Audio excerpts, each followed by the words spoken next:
안녕하세요. 예뻐지는 교정이야기 교정전문의 박현정 원장입니다. 우리 아이들의 유치는 평생 사용하는 것이 아니고 아래쪽에 있는 영구치가 올라오면서 자연스럽게 탈락하게 되는데요. 이런 유치가 빠질 시기가 아닌데도 조기에 빠지는 경우가 있습니다. 아이들의 유치는 만 6, 7세경에 아래 앞니가 흔들리면서 빠지기 시작하는데요. 어차피 빠질 치아라고 쉽게 생각할 수 있지만 유치는 중요한 역할을 합니다. 씹는 저작 기능 말고도 심미적으로 중요한 역할을 하고요. 또 후에 나올 영구치 공간을 유지시켜주는 역할을 하게 됩니다. 이런 중요한 기능을 하는 유치가 시기가 되어서 자연스럽게 탈락하는 것이 아니라 유치에 충치가 생겨서 인접면이 소실되기도 하고 간혹 충치가 너무 심해서 유치를 일찍 빼야 하는 경우도 있습니다. 또 옆에 영구치가 올라오면서 인접 유치를 흡수시켜서 유치가 일찍 빠지는 경우도 있습니다. 이렇게 유치가 일찍 빠지게 되면 밑에 있는 영구치가 올라오기도 전에 주변에 있는 치아들이 빠진 유치 자리로 쓰러지면서 공간이 없어지게 되는데요. 사진에서 보면 여기 치아가 시기보다 일찍 빠졌습니다. 이렇게 일찍 유치가 빠지게 되니까 주변에 있는 치아들이 유치가 빠진 자리로 쓰러졌죠. 그래서 후속 영구치가 나올 공간이 모자라게 되었습니다. 이렇게 되면 나중에 영구치가 올라올 때 자리가 없어서 울퉁불퉁하게 덧니로 나거나 아니면 아예 못 올라오는 경우도 있게 되는데요. 따라서 유치가 일찍 빠졌다면 공간이 소실되기 전에 공간 유지 장치를 해주는 것이 좋습니다.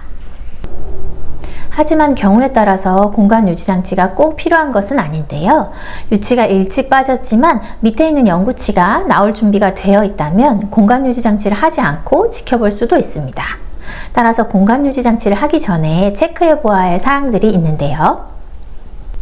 먼저 대부분의 공간 상실이 유치가 빠지고 6개월 이내에 급속하게 일어나기 때문에 공간 유지 장치가 필요하다면 가급적 조기에 공간이 없어지기 전에 해주는 것이 좋습니다. 두 번째 체크해 보아야 할 사항은 빠진 자리에 영구치 뿌리가 어느 정도 형성되어 있는가를 체크해 보는 것인데요. 엑스레이를 찍어서 후속 영구치의 뿌리가 3분의 2에서 4분의 3 정도 형성되어 있다면 공간 유지 장치를 하지 않고 정기적으로 체크해 볼 수 있습니다. 영구치 뿌리가 3분의 2에서 4분의 3 정도 형성되었을 때 구강 내로 맹출하기 시작하기 때문에 이 정도 뿌리가 형성되어 있다 하면 공간 유지 장치 없이 정기적으로 체크해 보실 수 있습니다. 세 번째 체크사항으로는 영구치 위로 뼈가 얼마나 남아있는지 보아야 하는데요. 영구치가 뼈를 1mm 통과하는데 4, 5개월 정도 걸리기 때문에 영구치 맹출이 6개월 이상 걸릴 것 같다, 치조골이 1mm보다 더 많이 남아있다 하는 경우에는 공간 유지 장치를 하고 기다리는 것이 좋습니다.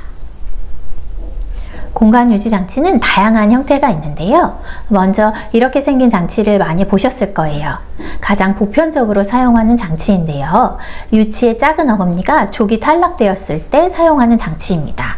밴드 앤 루프라고 하는 장치로 인접치아에 밴드라는 반지 모양의 장치를 끼우고 굵은 철사줄로 루프 형태를 형성을 해서 공간이 유지되도록 하는 장치입니다. 다음은 설치코선이라는 장치인데요. 이 장치는 아래 앞니는 나오고 양쪽으로 아기 유구치가 빠진 경우에 사용하는 장치입니다. 양쪽으로 밴드를 걸고 굵은 철사줄이 아래 앞니 뒷면을 지나가는 형태인데요. 이렇게 만들어서 아래 앞니가 뒤쪽으로 쓰러지는 것을 방지하고 뒤쪽의 치아는 앞으로 쓰러지는 것을 동시에 막는 형태입니다. 즉 밴드가 걸려진 치아에서 앞쪽 앞니까지 길이를 유지하는 장치로 생각하시면 됩니다. 다음은 설치코선과 유사한 형태로 상악에 사용하는 낸스 홀딩 아치라는 장치입니다. 상악의 양쪽으로 유치가 조기 상실되었을 때 사용하는데요. 양쪽에 밴드를 하고 구개 측에 레진 패드 형태로 지지력을 보강한 형태입니다. 앞서 말씀드린 세 가지 공간 유지 장치는 치과용 접착제를 이용을 해서 치아에 부착해 놓은 것이기 때문에 아이 혼자서는 뺄 수 없습니다. 이런 고정형 형태의 공간 유지 장치 말고 아이가 꼈다 뺐다 할 수 있는 가철식 공간 유지 장치도 있는데요. 우리 아이 유치 중에서 앞니가 빠진 경우에 앞니 유치는 별도의 공간 유지 장치가 필요하지는 않지만 앞니가 빠지면서 아이가 심리적으로 위축돼서 잘 웃지 못하고 힘들어 한다면 이런 식으로 가철식 공간 유지 장치 형태를 사용할 수 있습니다. 공간 유지 장치는 우리 아이의 어떤 유치가 빠졌는지, 또 몇 개가 빠졌는지, 어느 쪽에 있는 유치가 빠졌는지에 따라서 다양한 형태가 적용될 수 있기 때문에 케이스에 맞는 공간 유지 장치를 선택해야 합니다. 따라서 담당 원장님과 상의하에 공간 유지 장치를 결정하시면 되고요. 이 공간 유지 장치는 밑에 있는 후속 영구치의 머리가 구강 내에 보이기 시작하면 제거할 수 있습니다. 그 동안에는 공간 유지 장치의 접착제가 혹시 녹아서 공간 유지 장치가 헐거워지지는 않았는지 혹은 탈락되어 변형되지는 않았는지 주기적으로 치과에 내원하셔서 체크를 해주시는 게 좋고요. 집에서는 공간 유지 장치 주위로 양치를 잘하는지 체크해 주시면 좋습니다. 우리 아이 유치는 영구치의 정상적인 배열과 교합을 위해서 중요한 치아입니다. 유치가 조기에 빠져서 공간이 소실되었다면 나중에 그 소실된 공간을 넓히기 위해서 더 많은 시간과 노력이 필요할 수 있습니다. 어차피 빠질 치아라고 유치를 대수롭게 생각하지 마시고 우리 아이 유치가 잘 유지되고 있는지 치과에 내원하셔서 정기적으로 체크해 주세요.